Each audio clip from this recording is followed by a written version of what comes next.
Well, good morning. How's everyone feeling? Good? Energised? I enjoyed last night, I must admit. It was a great celebration of 10 years, which is a long journey. And I've got to thank Costa again, who you're going to be entertained by again this morning, for making the celebration so enjoyable and light. And I think we all know we go home to challenges, and which we've talked quite a lot about, but in those times you've got to have some good times as well. So, you know, we're all serious and we've got to be punctuated by some happy times and good times. How are your actions and outcomes going? Oh. Is everyone putting some actions down? I'm not actually going to start where I've started for the last 2 days. You're probably going to be sick of it, even though there's a few new ones here today. But I think what you've seen now by hearing, you know, fantastic speakers and being in the paddock and seeing a different range of things, even though the weather was a little inclement yesterday, you might say, and a bit chilly. By now, you're either getting more confused or getting a clear picture. So I'm probably not sure which. But as I said before, you're going to go away with more questions, I hope, than what you came. Because this is, for a lot of you, is the beginning of a new journey of inquiring, and I would say asking more questions. Ask a best question and you'll get a good answer. And it's not why, you should ask how. So when we ask how to the mind, it will find an answer. When we ask why, it goes into confusion, because there's lots of whys. So, you know, how do I improve my soil, or how do I improve my health? So I would hope that, because every day you've got a book, as you understand, so you're now going to have 3 books for the ones who've been for the 3 days. So every day I hope you've spent a little bit of time putting an action or down something that you learned in the paddock. Because when you get home with all this knowledge, it's nice to be able to review things and go back again. So we celebrated last night, woohoo. And we know all of that. We know that our climate is changing. As I said yesterday, is it changing, or are we just adapting to the changing climate? The best way for us to ensure that we can get through these climatic changes or events that are happening is definitely, I think, what we've learned is by building organic carbon. And we've spoken about the fractions. Who would be able to put their hand up and name the 3 fractions of soil carbon? No? I mean, is there anyone confident? Because I think, well, John's going to be speaking on that today. And thank you to Alice. Is Alice here yet, or is she having a snooze still? Alice, we lost John last night. Welcome to John Crawford. He stayed at Goulburn. It was snowing at Goulburn, so he didn't get quite too young. Ray, yeah, the same. So by the end of today, I believe we've looked at soils, we've looked at plants, and now we're going to bring it all together, I hope, today. And it's going to be a day where you'll understand about the carbon in the soil, what it does to the plant, and we have Louisa and Michael speaking as well, and Joel. And how does that impact your bottom line then? Because we know that once we build more organic carbon and humus in the soil and getting the minerals balanced, that we're going to start recycling some minerals. So we want to save on your fertiliser budget. And Simone's talk yesterday was absolutely amazing, showing you, and Cam's and ourselves, showing how once your soils get much healthier, that you can cut down on your fertilisers. So today, this, I think, is going to, hopefully for you all, is going to wrap it all up, and so you get a complete understanding, so when you go home, of where you're going and what you're doing. So, look, Jack Thorne at Katandra, he has one of our compost turners, and he said, when you're in drought, you're worrying about the next flood, and when you're in a flood, you're worrying about the next drought. And I think that's probably the most uncertain thing of farming, other than it might all get sold to the Chinese, but other than that, probably the weather is something that we're always wondering about. So now, you know, it's meant to be a dry spring, and hallelujah. Has everyone got some of this rain? Have you had any bead up there or not? Oh, sorry. I feel guilty. 7? Roy? 27. Roy's at Chinchilla in Queensland. How much, Tim's? 50 millilitres. Wow. So let's just hope and pray and send it to the people who aren't receiving any, because I do believe that's a farmer's worry. A lot of you would have seen my mum last night, and they sold their property, and I think it was about 81. And Mum, when they moved to town, she said, I said when we sold the property, I'll never worry about the weather again, because Mum lived, we'd lived on the family property. And, she still rings down, how much rain did you get? I think it's once it's in your blood, a farmer's question is, how much rain did you get, or what's happening? So we need to protect and buffer ourselves a little bit from these climatic conditions of who know where they're going to go.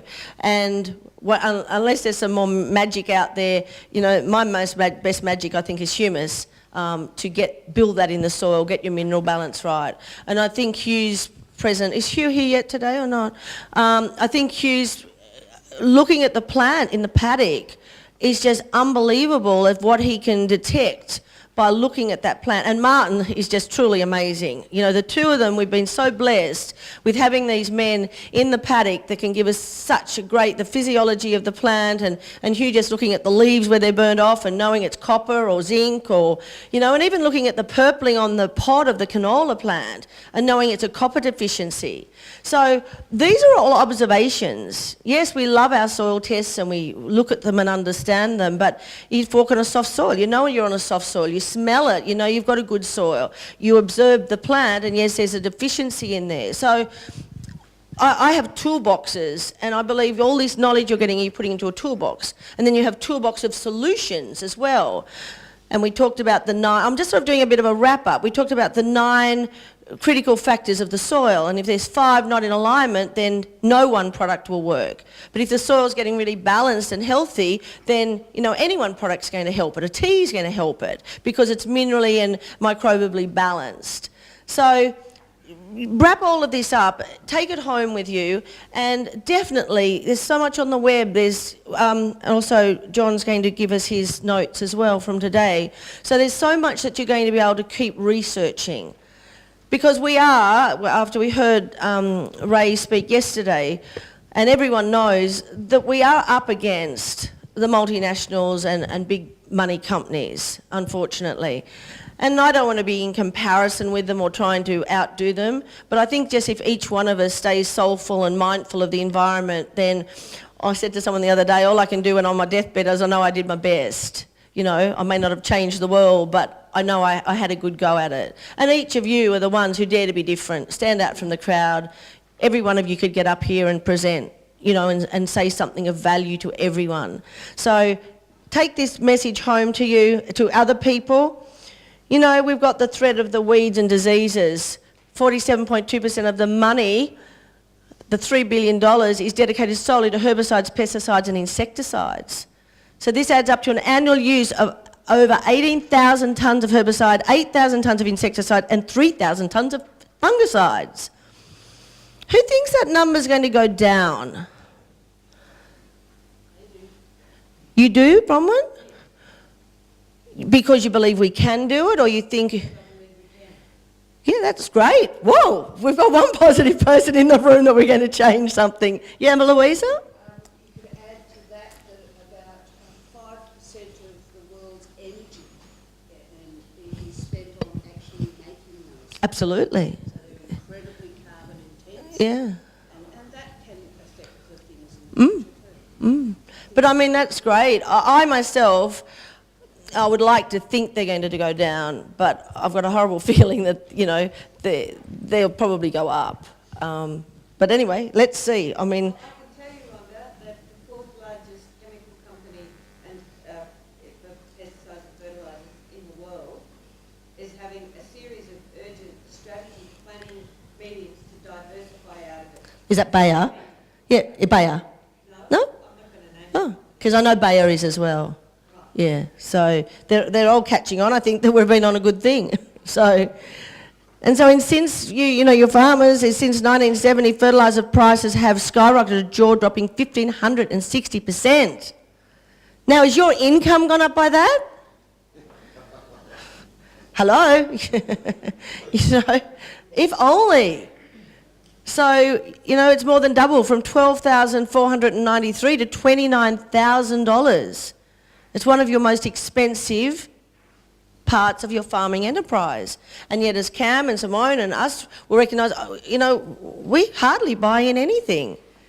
In February, we just had a compost turner owners on the Friday, and I walked in on the Friday and I said, okay, good news today, there's no more artificial fertilisers available.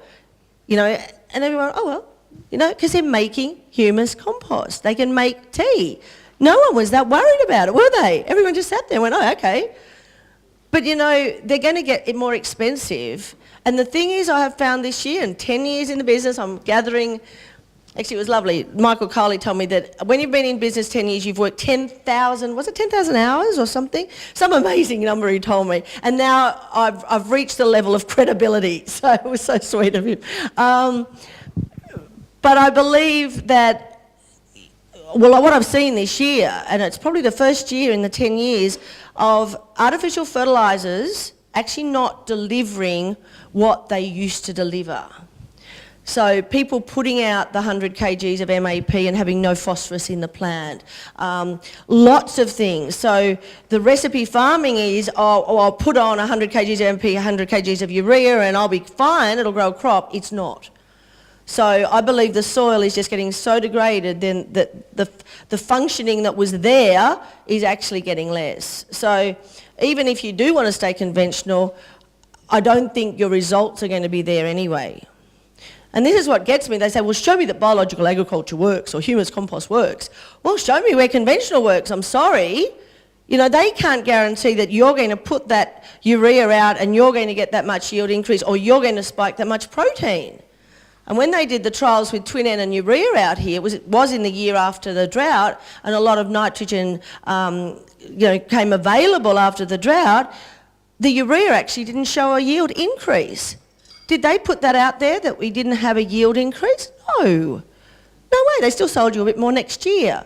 So I think we're under scrutiny a lot more, a bit like a naturopath. If you kill someone, you get banned and struck off. If a doctor kills someone, as my dad used to say, they bury their mistakes. So, you know, but we are under more scrutiny than if you're just doing conventional agriculture. Someone said to me, why don't you just sell a few chemicals as well? I went, what? I was like, you know, I went, no. I mean, we don't say don't use them, but there's no way I would want to sell them. But I think they were thinking it would be a much easier road for me, that I didn't have to convert everyone to chemical use. It's far harder to convert them from chemical use. So we've got an interesting journey ahead. As I say, it's for 10 years, we've been working at it, but I've still, hang on, I'm going to end the show and do everything here in a minute.